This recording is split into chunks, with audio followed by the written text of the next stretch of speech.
Hello friends, welcome back to my channel. நம்ம சேனலில் புதுசாக பார்க்குறீங்கன்னா மறக்காமல் சப்ஸ்கிரைப் பண்ணிக்கோங்க ஃப்ரெண்ட்ஸ். இன்றைக்கி வந்து ஒரு சூப்பரான வீடியோ தான் பார்க்க போகிறோம். வாங்க ஃப்ரெண்ட்ஸ், வீடியோக்குள்ளே போயிடலாம்.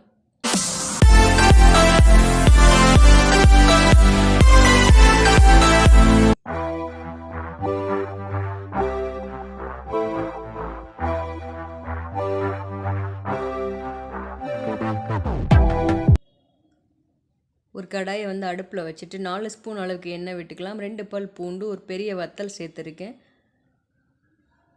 5 பெரிய வெங்காயத்தை வந்து இந்த மாதிரி கட் பண்ணி சேர்த்துருக்கேன். சின்ன வெங்காயமாக தான் இருந்துச்சு, பெருசாக இருந்துச்சுன்னா 2 போதும். வெங்காயம் நல்லா பாதி அளவுக்கு வதங்கட்டும். உப்பு சேர்த்து வதக்கினோம்னா வெங்காயம் டக்குன்னு வதங்கிடும். இந்த ரெசிபிக்கு தேவையான அளவு உப்பையும் சேர்த்து வதக்கிக்கலாம்.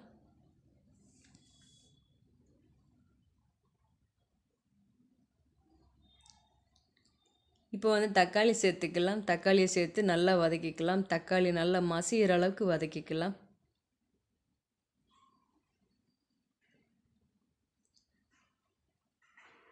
இப்போ வந்து மூடியை போட்டு ஒரு 2 நிமிஷம் அப்படியே இருக்கட்டும். மூடி போட்டு வதக்கினோம்னா சூப்பராக வதங்கிடும். இப்போ பாருங்கள், மூடி போட்டு வதக்கிட்டோம்.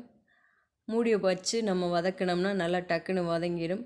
இப்போ வந்து ஒரு கட்டு வல்லாரைக்கீரையை வந்து நான் இந்த மாதிரி கட் பண்ணி சேர்த்துருக்கேன். இதோட காம்பு வந்து சூப்பு செஞ்சாச்சு. இந்த அளவுக்கு காம்பை மட்டும் நான் இந்த சட்னிக்கு சேர்த்துருக்கேன். இப்போ வந்து நம்ம வல்லாரை சட்னி தான் செஞ்சிட்ருக்கோம். இது வந்து குழந்தைகள் முதல் பெரியவர்கள் வரை அனைவருக்குமே ரொம்பவே நல்லது. நரம்புக்கு வந்து ரொம்பவே நல்லது. நரம்பு தளர்ச்சினால் அவதிப்படுறவங்க வந்து வாரத்தில் 2 நாள் 3 நாட்களாவது இந்த வல்லாரைக்கீரை சாப்பிட்டு வந்தோம்னா ரொம்பவே நல்லது. குழந்தைகளுக்கு ஞாபக சக்தியையும் அதிகரிக்கக்கூடிய தன்மையும் இந்த வல்லாரைக்கீரையில் இருக்குது. அடிக்கடி குழந்தைகளுக்கும் கொடுத்துட்டு வாங்க. நம்மளுமே அடிக்கடி சாப்பிடலாம். இந்த மாதிரி சட்னியாக செஞ்சிட்டோம்னா எல்லாருமே சாப்பிட்டுக்கலாம். இப்போ வந்து வல்லாரைக்கீரை சேர்த்துட்டு வதக்கிட்டோம். இந்தளவுக்கு வதங்கினா போதும். அடுப்பு ஆஃப் பண்ணிக்கலாம். இப்போ வந்து ஆற வச்சு அரைச்சி எடுத்துகிட்டு வந்துட்டேன். இப்போ நான் எந்த கடையில் வதக்கணுமோ அதிலே சேர்த்துட்டேன். இப்போ தாளிக்கும் போது கடுகு, வத்தல், கருவேப்பிலை, கொஞ்சமாக பெருங்காயத்தூள் மட்டும் சேர்த்துருக்கேன். சூப்பரான வல்லாரைக்கீரை சட்னி ரெடி. இது வந்து சாதத்தில் போட்டு பிசைஞ்சு சாப்பிடலாம், சூப்பராக இருக்கும். இட்லி, தோசை, சப்பாத்தி எல்லாத்துக்குமே சூப்பராக இருக்கும். ஆப்பத்தோடையும் தொட்டு சாப்பிடலாம். குழந்தைகளுக்கெல்லாம் அடிக்கடி கொடுத்துட்டு வாங்க. நம்மளுமே அடிக்கடி சாப்பிடலாம், ரொம்பவே நல்லது. தேங்க்ஸ் ஃபார் வாட்சிங்.